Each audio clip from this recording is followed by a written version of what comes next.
jede jamono kanta taawale ededa jireenya yaabbachuudha keetiin keeyra qaqqaabate na jala shirgigaata ahaloo bahuu ni jibbaata.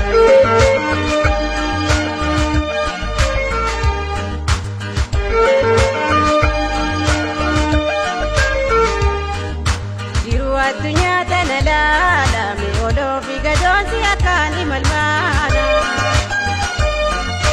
keeyra jiru baatee bu'uura kooda takkee hireefi ayyaana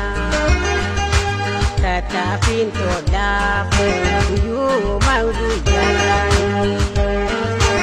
dhiigambeenya saaba fuudhanii jahannaa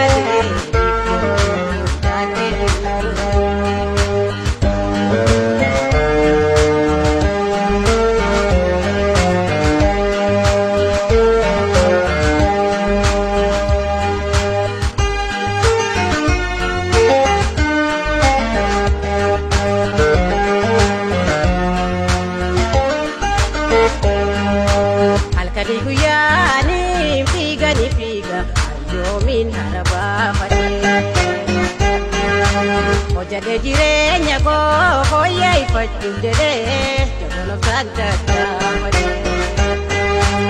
ededa jireenya yaabbachuudhaaf keetiin keeyra qaqqaabate na jala shirgigaata ahaloo bahuu ni jibbaate.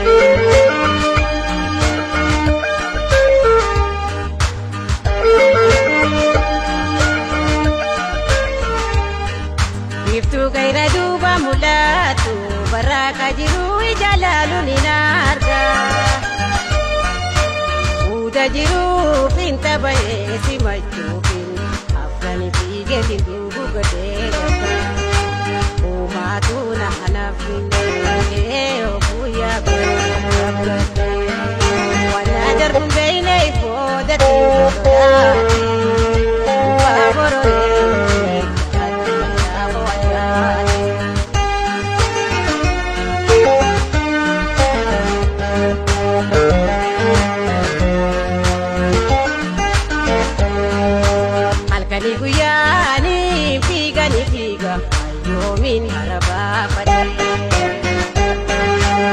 Jade jireenya koo fooyyee ifachuuf jedhee jamono kanta taawale ededa jireenya yaabbachuudhaaf keetiin keeyra qaqqaabate na jala shirgigaata ahaloo bahuu ni jibbaate.